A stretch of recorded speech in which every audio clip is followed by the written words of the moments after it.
universal logins for Ethereum, which I hope, which is an ongoing project that is being developed a grant from the Ethereum Community Fund and a bounty from F-Prize by F-Works. And it's being developed by F-Works, a team in Poland, and by me, Alex Madesande. And I hope that it will not only be vastly improve the onboarding experience on Ethereum, but it's going to be the best onboarding experience anywhere, right? So the first thing I want you to notice is that, first of all, this code is live, right? It's not a backup. It is actually running code on my local host. So everything is running local, including a small blockchain. So all the actions are actually happening on a local blockchain.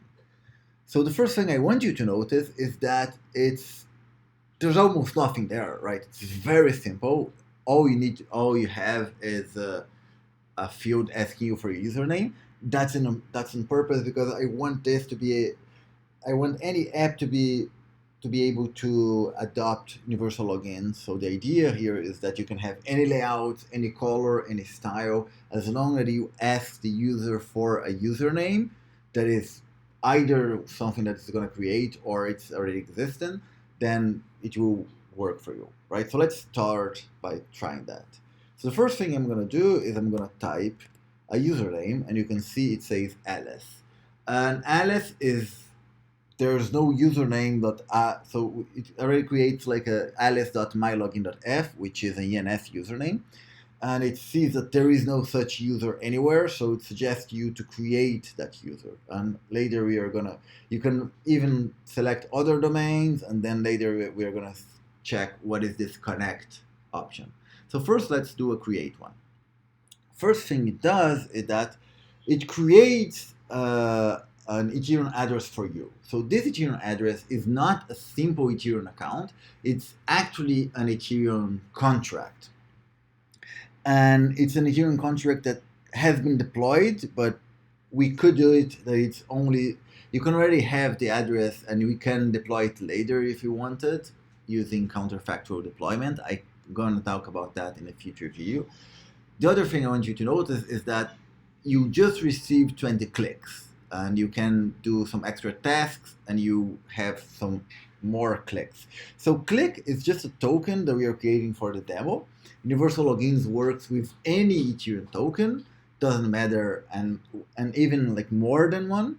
But just for the demo one, because I think it's in a nice user interface, what I'm doing is that there is a relayer. This relayer is the one that is deploying transactions for you, and it owns, let's say it owns a bazillion of those types of tokens, and then it just gives them out to users. And what is the point of the token? So this is the app, right? The app looks very simple. There is a header. You can see more options here. We'll click that later. But the app itself is just that. There's a single button, and you can click on the button. You can see when it was the last time someone clicked the button, and you can see here a list of everyone who clicked the button recently. There's John Doe, Vitalik, Gavin, Satoshi. So that's it, right? The button itself is an Ethereum contract. And all the Ethereum that contract does is that it saves whoever clicked when was the button last click, and creates an event. So the button has the contract has no idea about universal logins or the click tokens or anything like that. It's just a very, very, very simple Ethereum contract. And you notice that I had 20 clicks and now I have 19. And if I click it again, you can see that I've clicked, it updates when it was last pressed, and then finally it removes one of my tokens. So the way it's doing, as I say, the contract itself has no notion of what the token is. The token is just a very simple token. And what I'm doing is I'm saving, I have a local key that I'm not showing to the user. That local key has an authorization to sign messages, and it sends to this contract here, right? And what it does, it signs a message saying, I want to click the button, sends to my relayer, which can be one relayer, it can be a network of a relayer. In a video in the future, I want to talk about how to decentralize the relayer part. But so right now, it's a single relayer on my local machine.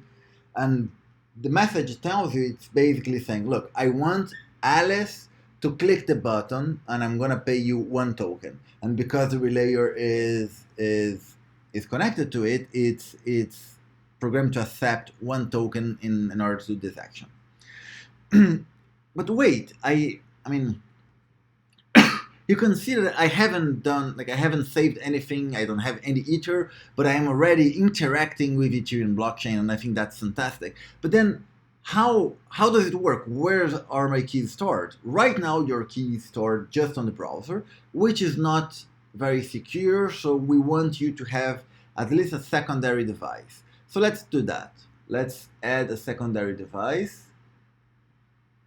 I'm gonna bring here now we have an iPhone simulator.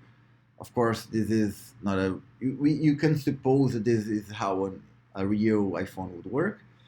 And we are gonna also type you want to connect to Alice. Notice that it's the same interface, but now working on an iPhone. I just typed Alice, and you check that Alice My Login already exists because I just created, and instead of create, it shows you the connect button, right?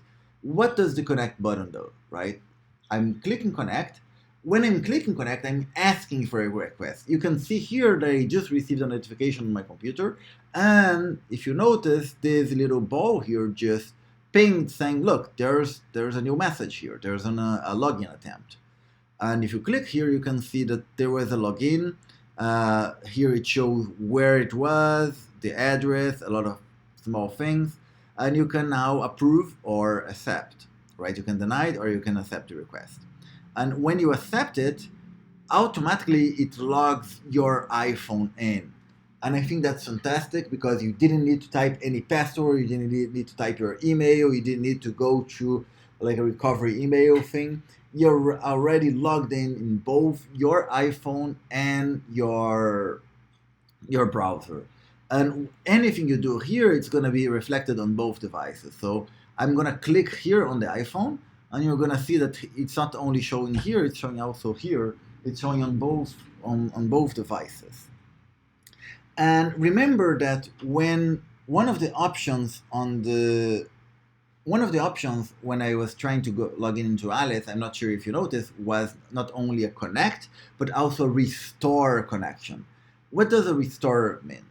Because when you're on a device, and I can, if you didn't see it, I can show you here. I can, let's open, and I can show you here. If you go to Alice here, it's asks you to recover it. So how does this recovery works? The recovery is something that you saved at some point. This is your options on your account, and those are not actually implemented. This is just a demo, but you can see a backup code. And the backup code, what it does, it generates you a few backups that you can print and save. The idea being those 3 accounts will also be a recovery. So you can print this backup code, you save it in like maybe one in your house, one in your mother's house, one in your bank or something like that. And with that you can recover. If you lost both your iPhone and if you lose your current device, you can still recover one of them with a backup code. And that's how universal logins work. I think it's fantastic. It's one of the best user interfaces ever it's one of the best user interfaces. You can see that you were able to create a new login without having to, and here Bobby is, you can see someone else is interacting with the transaction. So basically what you have is you were able to interact with an Ethereum contract without having to save a private key, have Ether, or notice that I didn't mention the word Ether anywhere, so the user doesn't need to understand what Ether is or what is a gas cost. It doesn't need to download MetaMask, doesn't need to download Mist, doesn't need to download any special interface, and it's super secure because every time you log into a new device, you can you have an extra device and you have a backup. The idea here, the idea being that any other app could use this same login. It doesn't even need to be this particular one. So this is the demo I wanted to show you. If you want to see more, just keep a look on my Twitter at AVSA and on the Medium post where I'll keep more updates on how this thing is working. Okay, thank you.